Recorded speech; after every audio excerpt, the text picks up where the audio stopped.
জুলাই মাসটি শেয়ার মার্কেটের জন্য খুব একটা ভালো যায়নি। নিফটি পড়েছে আমরা সবাই জানি এবং সপ্তাহ যদি আমরা হিসেব করি তাহলে টানা ৫টি সপ্তাহ ধরে মার্কেট পড়ছে। জুলাই মাস সবেমাত্র শেষ হয়েছে, আগস্ট মাস শুরু হয়েছে।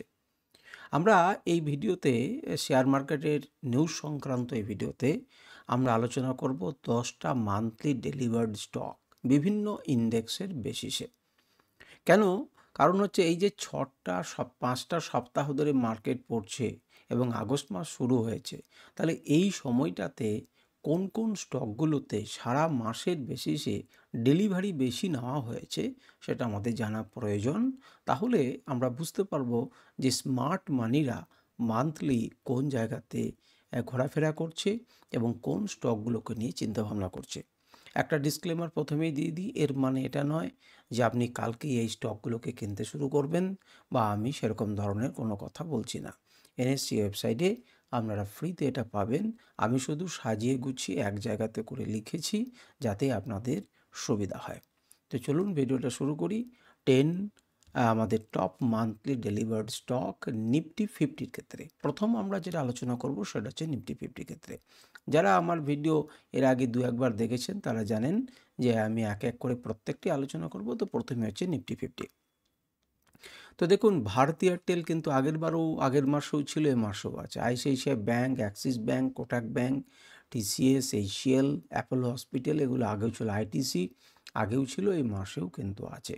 এরা কোনো না কোনো জায়গাতে কোনো না কোনো সপ্তাহে কিন্তু আছে এবং তাদের পার্সেন্টেজগুলোকেও দেখতে পাচ্ছেন। এই পড়ন্ত মার্কেটেও গোটা মাস জুড়ে তাদের কিন্তু প্রায় 73% মতো কিন্তু ইনভেস্টমেন্ট অর্থাৎ ডেলিভার্ড স্টকের পরিমাণ কিন্তু কম নয় ভারতী এয়ারটেলে।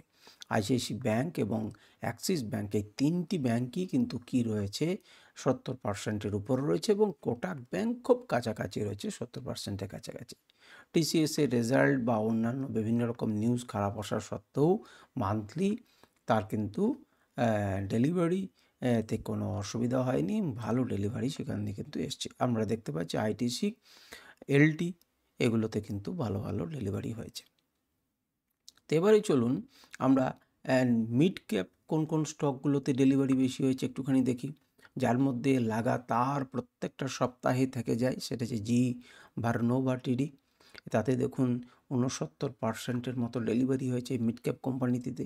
Gland Pharma, Max Healthcare Institute, UBL, Cummins India, Petronet LNG, Indus Tower, Berger friend, Motherson Sumi writing, wiring এবং হচ্ছে ম্যাক্স ফিনান্সিয়াল সার্ভিস। আপনি 69 থেকে 61% মতো 62%-এর মধ্যেই কিন্তু সবাই চলে এসেছেন এবং ট্রেডেড ভ্যালুগুলো একবার তাকিয়ে দেখুন।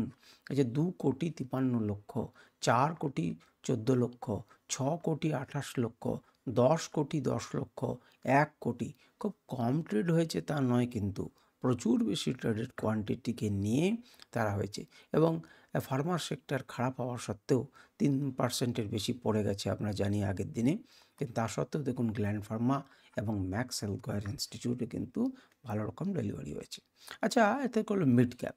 আমরা একটু স্মল ক্যাপের ক্ষেত্রটা একটু জানার চেষ্টা করি তো, যে স্মল ক্যাপের ব্যাপারটা কী রয়েছে। স্মল ক্যাপের কোন কোন স্টকগুলোতে স্মল ক্যাপ করেছে আমরা একটু দেখি।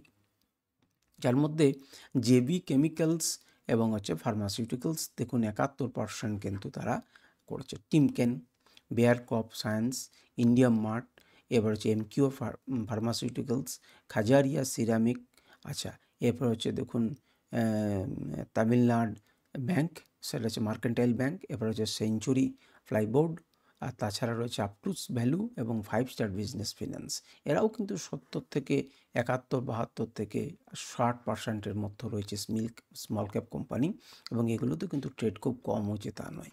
1,07,00,000, 1,98,00,000, 1,33,00,000, 73,00,000, 79,00,000 প্রচুর বড় বড় কোয়ান্টিটিতে ট্রেড হয়েছে এবং ডেলিভারির পরিমাণও কিন্তু ভালো।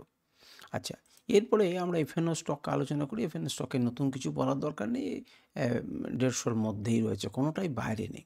এরপরে আমরা নিফটি 500, যারা নিফটি 500 স্টককে নিয়ে কাজকর্ম করেন তাদের একবার নিফটি 500 স্টকের হিসেবটা জানা দরকার যে কোনগুলো হচ্ছে মান্থলি ডেলিভারি স্টক। তার মধ্যে দেখুন Bharti Airtel, ICICI Bank, JB Chemicals, Axis Bank আগেই পেয়ে গেছি আমরা, কোটাক ব্যাঙ্ক, এখানে দেখুন অ্যাপেলো হসপিটাল, টিমকেন এবং টিসিএস।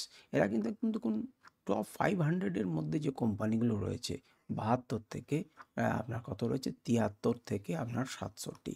বুঝতে পারছেন, এই 6%-এর গ্যাপে এতগুলো কোম্পানি হয়েছে। এবং যদি কোয়ান্টিটি দেখেন মাথা খারাপ হয়ে যাবে, 13,41,00,000, কম ব্যাপার নয়। 7,94,00,000 ডেলিভার্ড কোয়ান্টিটি, 14,21,00,000, 5 কোটি, 4 কোটি, 5 কোটি, হিউজ হিউজ অ্যামাউন্ট কিন্তু কী করা হয়েছে, ডেলিভারি নেওয়া হয়েছে। এবারে আমরা লাস্ট যেটা দেখব সেটা হচ্ছে টোটাল মার্কেটের সাপেক্ষে, সম্পূর্ণ মার্কেটের সাপেক্ষে কোনগুলো হয়েছে। দেখুন বারে বারে এই নামটা আপনারা দেখতে থাকবেন, যদি দেখেন তাহলে আগের বারও শীর্ষস্থান করেছিল ওডিগমা, তো সেটা কিন্তু কোয়ান্টিটিটা বেশি নয়, সে কিন্তু টোটাল কী হয়েছে 100% ডেলিভারি একটি কোয়ান্টিটি রয়েছে। এছাড়া স্থান পেয়েছে টোটাল মার্কেটে কে, ভারতী এয়ারটেল, স্থান পেয়েছে কে, ICICI, JB Chemicals, Axis Bank, G Vernova. দেখুন এটি একটি নতুন নাম পাবেন, সেটা হচ্ছে জুপিটার লাইফ লাইন হসপিটাল। এটিও টোটাল মার্কেটের মধ্যে প্রথম এর নাম করলো। কোটাক ব্যাঙ্ক, টাটা কনসালটেন্সি এবং এশিয়াল টেকনোলজিস। এর মধ্যে কেবলমাত্র জুপিটার লাইফলাইন হসপিটাল আপনারা প্রথম শুনে থাকবেন যদি ভিডিওগুলো নিয়মিত দেখেন। আমি বলবো যে আপনারা এই নামগুলোকে কি করবেন, খাতাতে লিখে রাখবেন, তাহলে মান্থলি বেসিসে পরের মাসেও দেখবেন, তারপরের মাসেও দেখবেন, তেমনি করে উইকলি বেসিসেও দেখবেন যে এই সপ্তাহ এবং মাসের এই সপ্তাহ, আগস্ট মাস হেডিং দিয়ে দিলেন এবং তারপরে ফার্স্ট উইক নাম্বার 1 কতদিন থেকে কতদিন কোন স্টারগুলো হয়েছে। ডেলি হয়তো হিসেব রাখা আপনাদের পক্ষে সম্ভব হবে না, কিন্তু এইভাবে কিন্তু দেখতে পারেন, তাহলে কোনগুলোকে এবং তাদের চার্টগুলোকে অ্যানালিসিস করুন, তাহলে বেটার রেজাল্ট পাবেন আপনারা। যাই হোক, আজকের আলোচনা পর্যন্তই। আশা করি এই ভিডিও আপনাদের কাজে লাগবে এবং আপনাদের উপকারে লাগবে।